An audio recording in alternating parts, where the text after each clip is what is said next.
Okay, everyone, I'm here for another retro review. We are looking today at WCW again.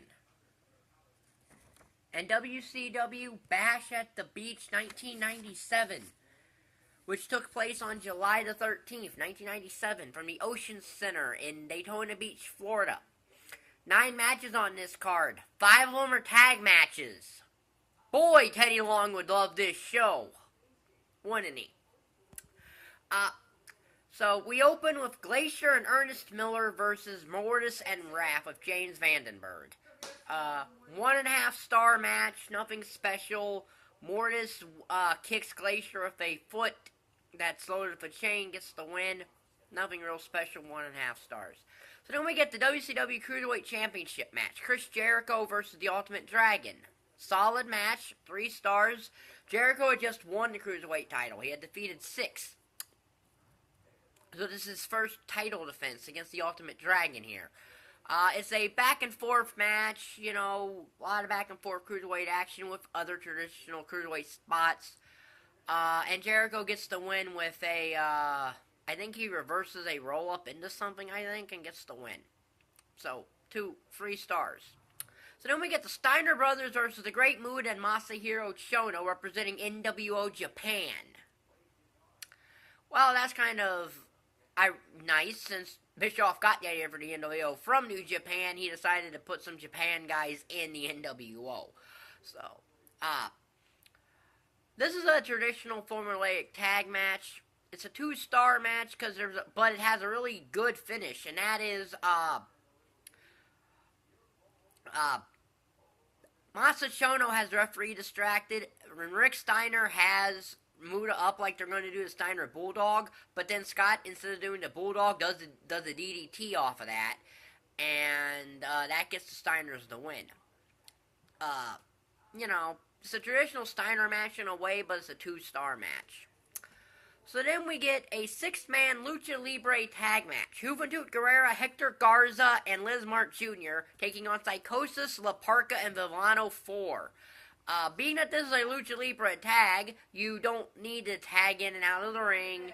You can just replace people at random and all that. Also, this is a traditional Lucha Libre match, meaning that there's very little storytelling, and it's flip, spot, finish kind of deal. The finish here is after a missile drop kick, Hector Garza hits a standing moonsault on Vilano 5, who would replace Vilano 4. They did the switch thing, and that gets the win for the Technicos, which is the faces down in Japan. Down in Mexico. It's how Mexico basically determines face and heel, is by doing that.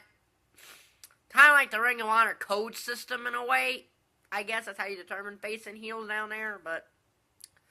So then we get a career match. The loser of this match must end their career. Well, technically they said never wrestle again in WCW, but in the loser's case, I don't believe he's wrestled again since -1 thing at Starrcade 99, where he never actually got in the match. And that is Chris Benoit versus Kevin Sullivan, who has woman with him. That's Chris Benoit with Kevin Sullivan, who has Jacqueline with him. This is the storyline that actually led to Kevin Sullivan and a woman's divorce. So this is the storyline where Kevin Sullivan essentially booked his own divorce. That's probably not the smartest thing in the world to do, is to put your wife in a storyline of another man and insist that they start sharing cars and hotel rooms together, because that probably isn't going to work out good for you in the long run. This is a traditional match that these two had throughout 1997. It goes all over the place because it's no disqualification, although it's not false count anywhere. But eventually in the ring, Sullivan's trying to hit, wants Jacqueline to... Jacqueline gets this wooden chair, and Sullivan wants her to give it to him. And she gives it to him over the head and allows Benoit to get the win. 2.5 stars. So then we get the WCW United States Championship match. Jeff Jarrett versus Steve McMichael. This is the first title opportunity Steve McMichael has in WCW. And to my knowledge, except for when he won the U.S. Championship, the only other title match he ever had, other than the one he won the U.S. Championship in. This is a 1-star match, nothing special. Deborah gives Jarrett the Halliburton briefcase, and Jarrett uses it on Mongo. First he hits him in the arm, and then he hits him over the head, and that gets the win. 1 star. So then we have a tag team match. It's Diamond Dallas Page and a mystery partner versus Macho Man Randy Savage and Scott Hall with Miss Elizabeth. And the mystery partner is Curt Hennig. So the match is Diamond Dallas Page and Curt Hennig versus Savage and Hall. That's a unique tag team, isn't it? Again, okay tag match, nothing real special. DDP gets a beatdown, tags into Curt Hennig. And as Page is trying to get back onto the ring, he's pulling the rope down, and Hennig gets ripped into it, and he arches his back and goes outside, which makes Hennig mad, and Hennig cracks Page. And then Page gets an outsider edge and the Savage elbow for the 1, 2, 3, except Page was not the legal man in the match, because that was still Curt Hennig, who never got back in the ring. But it's a 2-star match. It led to a match between DDP and Curt Hennig at the next pay-per-view, Road Wild. So then we get Rowdy Roddy Piper versus Ric Flair, which stems from an incident at the Great American Bash, where Flair, when he chased Six back to the locker room, never came back to help Piper, and Piper got destroyed by the Outsiders. This is a traditional Piper-Flair match. Their matches were never all that great. This is 2.5 stars, so it's an average match. The Horsemen come out. Mongo hits Piper for a tombstone, and Piper kicks out of, and then Piper puts Flair in the sleeper and gets the win with the sleeper hold. 2.5 stars. So then we get the main event of this show. Lex Luger and the Giant versus Hollywood Hawk Hogan and Dennis Rodman. Oh yes, Dennis Rodman in his first of 3 matches in WCW. 2 at Bash at the Beach and 1 at a Road Wild. And I guess they were trying to do this because they wanted to set pay-per-view records or something with Dennis Rodman. This is a 3-star match because Rodman, for what they have him do, is very good at it. When you put a celebrity in the ring, you should always keep it simple, stupid, and just have him do basic stuff, which Rodman does. A lot of stuff he does are like arm drags and, stuff like that. I think he does do a double hip toss or a double suplex of Hogan, but whatnot. But they sell everything Dennis Rodman does like it's like he's the next Lou Thesz or something like that. They oversell everything that Rodman does like he's the next Lou Thesz or something.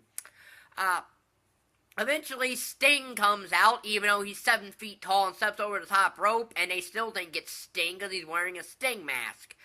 The stupidity of wrestling commentators sometimes is really something, isn't it? That clearly you can tell this guy's not Sting because A, he's stepping over the top rope, but because he's in a Sting mask with black hair, it's Sting and carrying a ball bat. Yeah, no. This was actually Kevin Nash in a Sting costume, but Luger and Giant win after Luger racks Hogan, and that gets the win. Luger would then actually beat Hogan for the WCW World title 5 days before Road Wild of 1997.